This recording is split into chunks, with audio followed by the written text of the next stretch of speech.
बिस्मिल्लाहिर्रहमानिर्रहीम। अस्सलामुअलैकुम dear students, I am professor Waqar Ali. आज हम lecture number 6 chapter number 7 database fundamentals में से कीज और उसकी डिफरेंट टाइप्स को डिस्कस करेंगे। हम की के बारे में डेटाबेस की जो डिफरेंट टर्मिनोलॉजीज हैं उनमें पढ़ के आ चुके हैं और एज इट इज वही डेफिनेशन आपके साथ दोबारा रिवाइज कर लेते हैं। वो डेफिनेशन क्या है? कहता है की को जब डिफाइन किया जाता है तो कहता है की is an attribute used to find record or records from a database। कहता है वो एट्रीब्यूट जो कि आपके टेबल में से, जो कि आपके डेटाबेस में से कोई एक रिकॉर्ड या एक से ज्यादा रिकॉर्ड्स को फाइंड कर रहे होते हैं और आपको व्यू कर रहे होते हैं, वो सारी की सारे क्या कहलाते हैं? की कहलाते हैं। यहां तक बात क्लियर होगी? की के बारे में क्या कहा है कि वो एट्रीब्यूट जो क्या कर रहा है, कुछ ना कुछ फाइंड करके ला रहा है। वो एक रिकॉर्ड भी हो सकता है और एक से ज्यादा रिकॉर्ड भी हो सकते हैं। कहता है जो वो फाइंड करके ला रहा है, जो एट्रीब्यूट जो मल्टीपल रिकॉर्ड्स या सिंगल रिकॉर्ड को फाइंड आउट कर रहे हैं, these are known as a key. फिर क्या कहता है? कहता है keys are defined in table to access store data quickly and efficiently.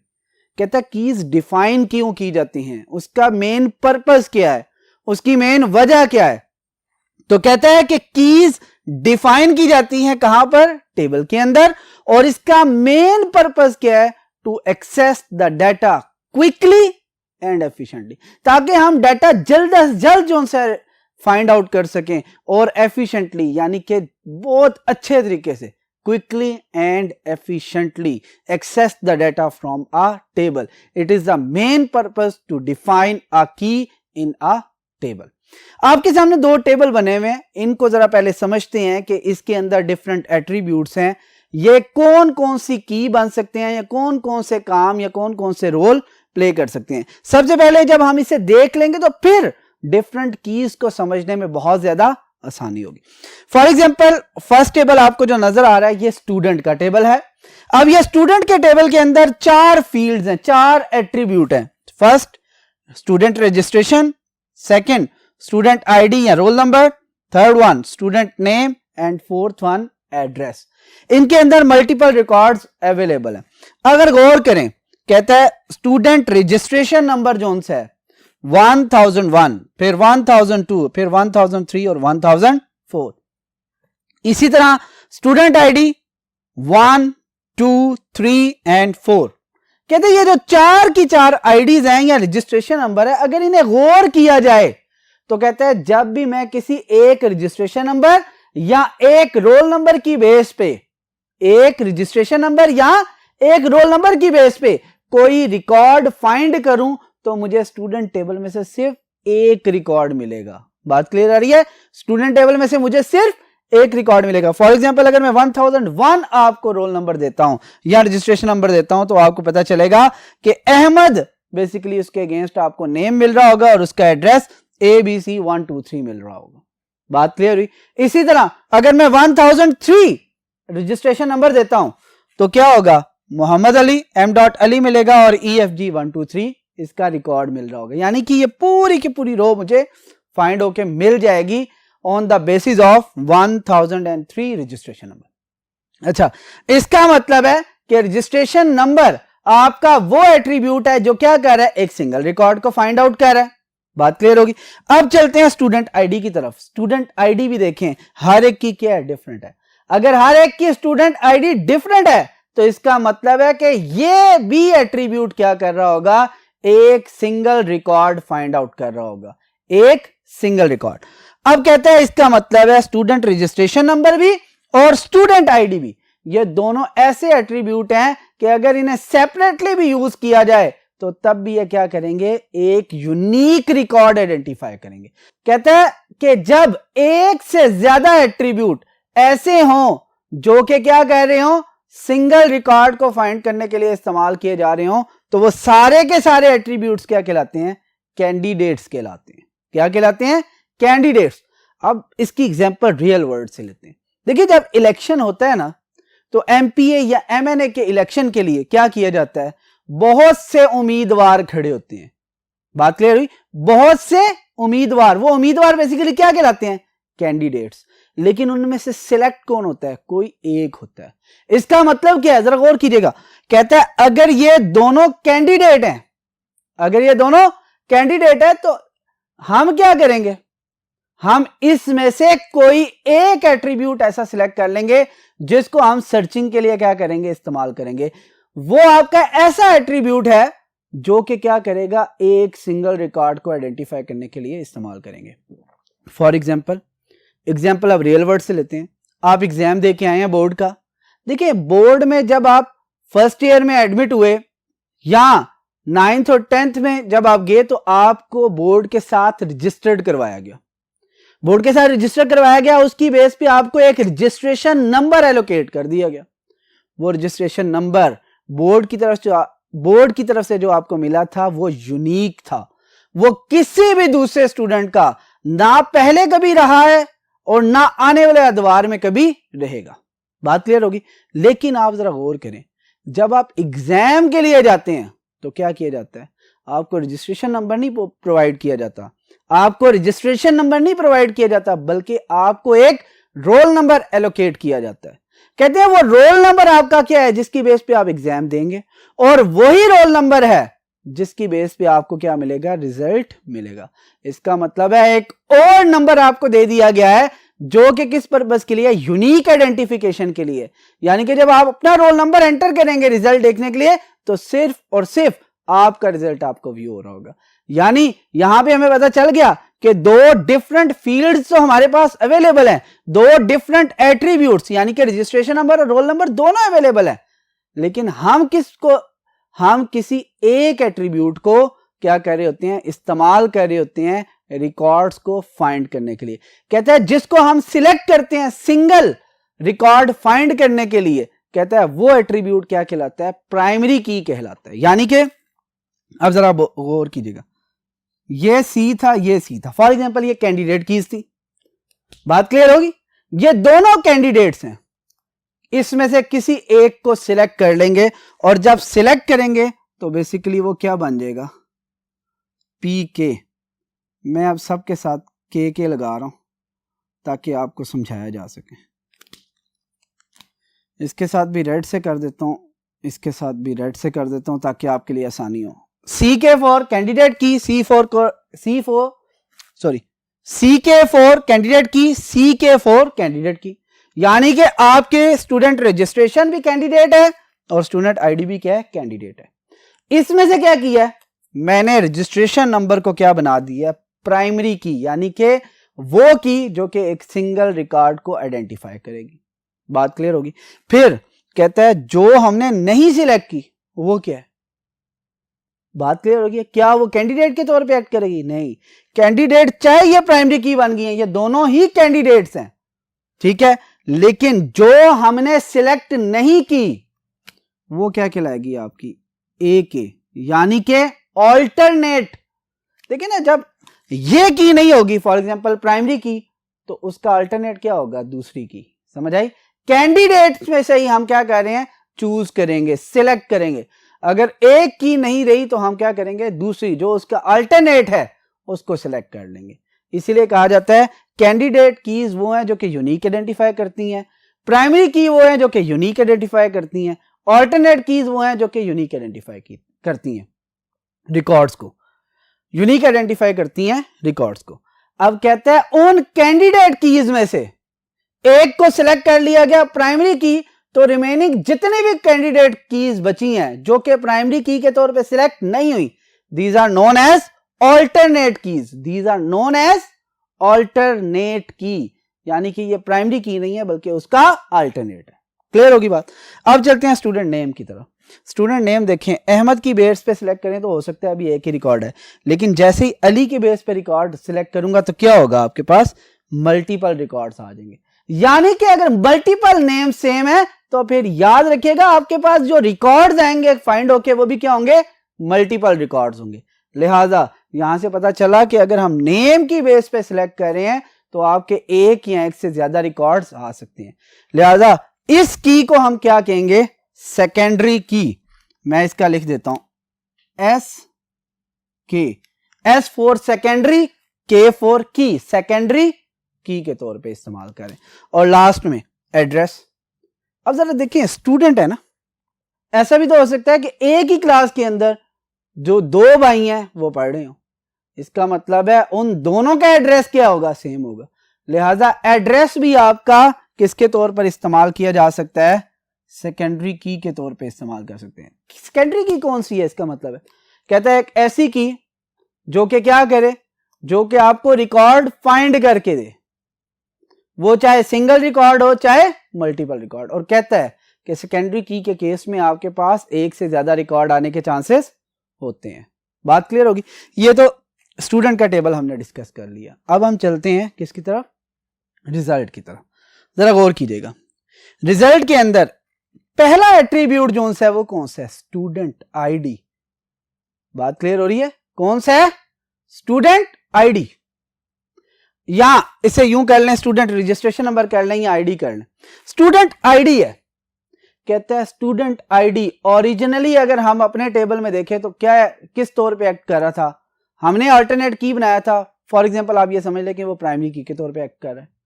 कहता है इससे भी पीछे चलें, इससे पीछे क्या है, कहता है क्या स्टूडेंट आईडी रिजल्ट टेबल का हिस्सा है, ऐसा नहीं है। बेसिकली स्टूडेंट आईडी तो स्टूडेंट के कैरेक्टरिस्टिक्स में से आती है। तो कहता क्या है, कहता है जब भी कोई एट्रीब्यूट अपने टेबल से किसी दूसरे टेबल में आ रहा है तो वो क्या कहलाएगा, फॉरेन की कहलाएगा। जैसे कि हम रियल वर्ल्ड में, मैं पाकिस्तानी हूं, मैं जब अब्रॉड जाऊंगा, किसी दूसरे कंट्री में जाऊंगा, तो मुझे क्या कहेंगे, वो पाकिस्तानी। वो स्पेशली जनरल टर्म में कहेंगे it's he is a foreigner, foreigner कहेंगे, फॉरेनर। यानी कि ये की जोन सी है, ये एट्रीब्यूट जोन सा है, ओरिजिनली किस टेबल का है, स्टूडेंट का। और कहते हैं अगर स्टूडेंट का है तो कहां पे लेके आए हैं हम, दूसरे टेबल में। अगर दूसरे टेबल में आया है तो क्या कहता है, ये एज अ फॉरेन की एक्ट कर रहा होगा। बट मेक श्योर इसके लिए मूव करने से पहले यहां पर इसे प्राइमरी की का होना जरूरी है। फॉर एग्जांपल यहां पर मैंने इसे प्राइमरी की किया था, थोड़ा सा हम चेंज कर लेते हैं। हम कहते हैं ये आपका प्राइमरी की है और ये क्या है, ए की है, इस वजह से कि क्योंकि टेबल के अंदर उससे मैंने क्या किया हुआ है, बनाया हुआ। कहते हैं स्टूडेंट आईडी यहां पर क्या है, एक फॉरेन की के तौर पे एक्ट करेगा। अब फॉरेन की के हवाले से क्या बात करता है, कहता है फॉरेन की जो वैल्यू है ये किसी टेबल के अंदर प्राइमरी की वैल्यू से मैच करना जरूरी है। प्राइमरी की में कौन कौन सी वैल्यू है, 1 2 3 एंड 4, और यहां पे स्टूडेंट आईडी कौन सी आ रही है, 1 और 2। यानी कि 1 और 2 जो सी वैल्यूज हैं ये प्राइमरी की टेबल के अंदर मैच कर रही है। बाकी रेस्ट ऑफ द केसेस के हवाले से हमें डिस्कशन इतनी नहीं है। सिर्फ क्या है, कहता है ये जो की है ये एज अ फॉरेन की एक्ट करेगी। क्यों, क्योंकि ये कह रहा है कि जी ओरिजिनली ये किसी और टेबल की है जो कि इस टेबल में रिलेशनशिप डेवलप करने के लिए रखी गई है। क्या करने के लिए, रिलेशनशिप। यानी कि दो टेबल को अगर आपस में लिंक करना है तो उसके लिए कौन सी की इस्तेमाल की जाएगी, फॉरेन की इस्तेमाल की जाएगी। ये बात क्लियर होगी। फिर इसके बाद कहता है कि जी आपने रिकॉर्ड्स को सॉर्ट आउट करना है, एक सीक्वेंस में लेके आना है, रोल नंबर वाइज लाना है, सब्जेक्ट वाइज लाना है या मार्क्स वाइज लाना है इसमें, या स्टूडेंट्स को लाना है, स्टूडेंट आईडी वाइज लाना है, स्टूडेंट रजिस्ट्रेशन वाइज लाना है, स्टूडेंट रजिस्ट्रेशन वाइज लाना है, या स्टूडेंट नेम के हवाले से लाना है। कहता है हर वो एट्रीब्यूट जिसकी बेस पर आप इसे सीक्वेंस करना चाहते हैं वो बेसिकली क्या कहलाती है, आपकी सॉर्ट की कहलाती है। और सॉर्टिंग आप किसी के ऊपर भी अप्लाई कर सकते हैं, किसी भी की को आप जो सा शॉर्ट की बना सकते हैं, चाहे उसे प्राइमरी की को शॉर्ट की के तौर पे भी इस्तेमाल कर लें, चाहे आप कैंडिडेट कीज में से कोई भी की को क्या करें, शॉर्ट की के तौर पे इस्तेमाल करें, चाहे फॉरेन की, चाहे आपकी सेकेंडरी की, ये सारी की सारी आपकी कौन सी हो जाती हैं, आपकी शॉर्ट की के तौर पर इस्तेमाल हो सकती है। अब दूसरी बात कहता है ये प्राइमरी की टेबल है, ये कौन सा है, फॉरेन की टेबल है। कहता है प्राइमरी की टेबल बेसिकली क्या कहलाता है, आपका पेरेंट टेबल, पेरेंट, और ये टेबल आपका क्या कहलाता है, चाइल्ड टेबल कहलाता है, जिसमें फॉरेन की यूज की जा रही होती है। बात क्लियर, जिसमें फॉरेन की बनाई गई है वो आपका क्या कहलाएगा, चाइल्ड टेबल, और ये की जहां पर रेफर कर रही है वो टेबल क्या कहलाएगा, आपका पेरेंट टेबल कहलाएगा। यहां तक बात क्लियर होगी। यानी कि अगर ये टेबल ना होता तो ये टेबल भी बनाने की जरूरत ना मुझे। देखिए स्टूडेंट ही नहीं है तो रिजल्ट किसका जनरेट होगा, किसी का भी नहीं। लिहाजा पेरेंट टेबल होगा तो चाइल्ड बनेगा, अगर पेरेंट नहीं है तो चाइल्ड भी नहीं बनेगा। यहां तक बात क्लियर होगी। अब हम ये जो जितनी हमने डिफरेंट कीज के हवाले से डिस्कशन की है यहां पर, इसको हम थ्योरेटिकली देखते हैं ताकि आपको ये आइडिया हो सके कि आपने जब इन कीज के बारे में आपसे पूछा जाए तो आप क्या क्या लिखेंगे इनके अंदर। और कहता है इनके हवाले से जो डिफरेंट आपकी थ्योरेटिकल पोर्शन है उसके लिए अब हम मूव करते हैं टुवर्ड्स नेक्स्ट बोर्ड। जी डियर स्टूडेंट्स, अब हम बात करते हैं डिफरेंट टाइप्स ऑफ कीज के हवाले से। क्या कहता है कि following are different types of keys used in database. First one primary key, second one candidate key, third one alternate key, fourth one foreign key, fifth one secondary key and sixth one is the sort key. In keys के हवाले से बड़ी detail में graphically जो से इसे हम देख के आ चुके हैं कि किन किन बेस पे किस किस को क्या कहा जाता है। अब हम जरा देखते हैं सबसे पहले प्राइमरी की के हवाले से। प्राइमरी की के बारे में क्या कहता है, प्राइमरी की के बारे में क्या कहता है, कहता है एन एट्रीब्यूट और सेट ऑफ एट्रीब्यूट्स, यानी कि एक एट्रीब्यूट की बात करें या एक से ज्यादा एट्रीब्यूट को कंबाइन कर लिया जाए। तो क्या कहता है, used to identify a single और unique record in a table. कहता है वो एट्रीब्यूट या सेट ऑफ एट्रीब्यूट्स जो मिलकर किसी एक रिकॉर्ड को फाइंड आउट करें वो बेसिकली क्या कहलाते हैं, प्राइमरी की कहलाते हैं। अच्छा, अब इसमें एक कॉन्सेप्ट और भी है। कहता है प्राइमरी की क्या सिंगल एट्रीब्यूट हो सकता है या मल्टीपल एट्रीब्यूट पे भी बेस कर सकता है। तो डेफिनेशन क्या कह रही है, एक सिंगल एट्रीब्यूट भी आपका यूनिकली आइडेंटिफाई कर सकता है और सम टाइम आपके मल्टीपल एट्रीब्यूट्स मिलकर क्या बनाते हैं, एक आपकी प्राइमरी की बना रहे होते हैं। और कहता है सिंगल को तो हम प्राइमरी की कहते हैं, लेकिन जब सेट ऑफ एट्रीब्यूट्स को इकट्ठा किया जाता है, कंबाइन किया जाता है, कॉम्पोजिट किया जाता है, तो कहता है वो की प्राइमरी की भी कहला सकती है और कॉम्पोजिट की भी कहला सकती है। कॉम्पोजिट इसलिए कहते हैं कि दो या दो से ज्यादा एट्रीब्यूट्स को क्या किया गया, कंबाइन किया गया, इसलिए उसे कॉम्पोजिट की भी कहते हैं। ये याद रखिएगा। मैंने क्या कहा है, सेट ऑफ एट्रीब्यूट्स अगर आइडेंटिफाई कर रहे हैं सिंगल रिकॉर्ड को तो वो क्या होगा आपका कॉम्पोजिट की, और अगर एक सिंगल एट्रीब्यूट आइडेंटिफाई कर रहा है तो उसे क्या कहेंगे हम, प्राइमरी की। लेकिन यहां पर प्राइमरी की डेफिनेशन एज इट इज बिल्कुल ठीक है। क्या कहता है, एन एट्रीब्यूट और set of attributes used to identify a single और unique record in a table. कहता है वो एट्रीब्यूट जिस तरह हम पढ़ के आए थे, स्टूडेंट आईडी को ले लें या रजिस्ट्रेशन नंबर को ले लें, इसकी बेस पे हमेशा एक ही रिकॉर्ड आता है, वो क्या आपके तौर पे इस्तेमाल करेंगे आप उस एट्रीब्यूट को किस तौर पे इस्तेमाल करेंगे, प्राइमरी की के तौर पे। फिर क्या कहता है, some important points about primary key. First one, a relation or table can have only one primary key. कहता है हर टेबल की एक प्राइमरी की हो सकती है। कहता है वैल्यू ऑफ प्राइमरी की मस्ट बी यूनिक। कहता है प्राइमरी की वैल्यू यूनिक होगी, अगर वो यूनिक होगी तभी तो यूनिक रिकॉर्ड आइडेंटिफाई करेगी, अगर वो यूनिक नहीं है तो मल्टीपल रिकॉर्ड्स आपके आइडेंटिफाई होंगे। लेकिन प्राइमरी की वैल्यू हमेशा क्या होती है, यूनिक होती है। और कहता है it can not contain null value. कहता है इसकी वैल्यू को ब्लैंक नहीं छोड़ा जा सकता, ये वो एट्रीब्यूट होता है जिसकी वैल्यू देना लाजमी है। बात क्लियर होगी जी। नेक्स्ट वन बात करते हैं कैंडिडेट की। कैंडिडेट की हमने क्या पढ़ी थी, हमने कहा था एक से ज्यादा कीज आपकी क्या हो सकती हैं जो यूनिकली आइडेंटिफाई कर सकती हैं। या अब अगर बात करें इस लेवल पे तो हम क्या कहते हैं, एक से ज्यादा कीज वो हो सकती हैं जो कि प्राइमरी की के तौर पे एक्ट कर सकते हैं। कहता है टेबल और रिलेशन में contain an attribute or more than one attributes that can be used as primary key are called candidate. बात क्लियर होगी। प्राइमरी की भी हमने देख ली और कैंडिडेट की के बारे में भी हम डिस्कशन कर लिए। प्राइमरी की एट्रीब्यूट जो कि यूनिक आइडेंटिफाई करता है रिकॉर्ड को, ठीक है, और कैंडिडेट की वो एट्रीब्यूट्स जो मल्टीपल एट्रीब्यूट्स हैं या सिंगल एट्रीब्यूट है जो कि प्राइमरी की के तौर पे एक्ट कर सकता है, वो क्या कहलाता है आपका कैंडिडेट की कहलाता है। चलें अब बाकी रिमेनिंग कीज के लिए मूव करते हैं टुवर्ड्स नेक्स्ट बोर्ड।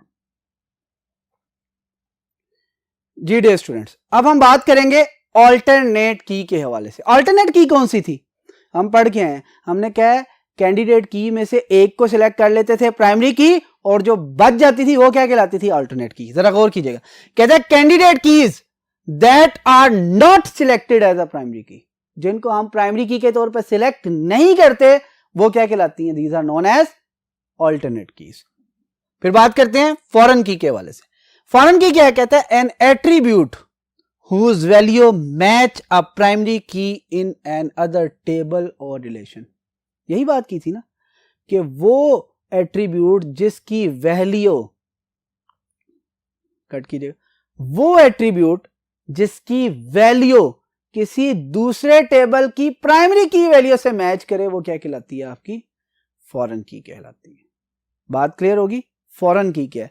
और फिर कहता है वो टेबल, वो रिलेशन जिसमें फॉरेन की क्रिएट की जाती है, that is known as child relation, और the relation in which foreign key is refer is known as parent table.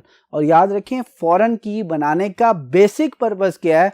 ताकि दो टेबल्स को आपस में क्या किया जा सके? लिंक किया जा सके on the behalf of primary की एंड फॉरेन की। यानी कि एक प्राइमरी की टेबल जो है वो उन तमाम टेबल के साथ लिंक कर सकता है जहां जहां उसकी फॉरेन की इस्तेमाल की जा रही होगी। बात क्लियर? अब बात करते हैं सेकेंडरी की। सेकेंडरी की के हवाले से हमने जो डिस्कस किया था वो ये था कि जैसे नेम है, उसकी बेस पे एक सिंगल रिकॉर्ड भी आ सकता है और एक से ज्यादा रिकॉर्ड भी आ सकते हैं। यानी कि हर वो एट्रीब्यूट जो कि एक रिकॉर्ड फाइंड करके दे या मल्टीपल फाइंड करके दे, यानी कि कोई भी एट्रीब्यूट इस्तेमाल किया जा सकता है एज अ सेकेंडरी की जो कि कुछ ना कुछ फाइंड करके दे रहा हो। बात क्लियर हुई? क्या कहते हैं? An attribute that can be used to access or retrieve records. कहता है जो कि रिकॉर्ड्स को एक्सेस करने के लिए, रिट्रीव करने के लिए इस्तेमाल किया जाता है एट्रीब्यूट, वो क्या कहलाता है? आपका सेकेंडरी की। और इसके लिए उसने स्पेशल बात क्या की है? कहता है सेकेंडरी की value must not be unique. ये जरूरी नहीं है कि इसकी वैल्यू जो सी है वो यूनिक हो, और ये भी जरूरी नहीं है कि इसकी वैल्यू यूनिक ना हो। बात क्लियर होगी? फिर बात करते हैं लास्ट में सॉर्ट की या फिर कंट्रोल की। सॉर्ट की को बेसिकली क्या कहा जाता है? कंट्रोल की भी कहा जाता है, जो कि कंट्रोल करती है किस चीज को? सीक्वेंस को। सॉर्ट किस चीज को करती है? अल्फाबेटिकली या न्यूमेरिकली क्या करती है? असेंडिंग या डिसेंडिंग ऑर्डर में क्या करती है? वो सीक्वेंस करती है। अब क्या कहता है? कहता है it is used to physically sequence the stored data according to our need. कहते हैं हमारी नीड के मुताबिक क्या करता है? डाटा को सॉर्ट आउट करके देता है, सीक्वेंस करके देता है। बात क्लियर है? और कोई भी एट्रीब्यूट आपका सॉर्ट की के तौर पर इस्तेमाल किया जा सकता है। जैसे कि क्या कहता है? Multiple attributes can be used as sort key. हम प्राइमरी की को सॉर्टिंग के लिए इस्तेमाल कर सकते हैं, हम सेकेंडरी की को सॉर्टिंग के लिए इस्तेमाल कर सकते हैं। हम जो मल्टीपल कीज हैं, जिसमें हम प्राइमरी की बात करें, जिसमें हम फॉरेन की बात करें, जिसमें हम सेकेंडरी की बात करें या अल्टरनेट की बात करें, इन सब को हम सॉर्टिंग के लिए इस्तेमाल कर सकते हैं। और अगर इन सब को सॉर्टिंग के लिए इस्तेमाल कर सकते हैं तो इसका मतलब ये जितने भी एट्रीब्यूट्स हैं जो कि प्राइमरी की, फॉरेन की, कैंडिडेट की या सेकेंडरी की या अल्टरनेट की के तौर पर इस्तेमाल हो रहे हैं, ये सारे के सारे सॉर्ट की बनाए जा सकते हैं। बात क्लियर हुई? आज का जो लेक्चर था हमारा बेटा वो बेसिकली की और इसकी डिफरेंट टाइप्स पे बेस कर रहा था।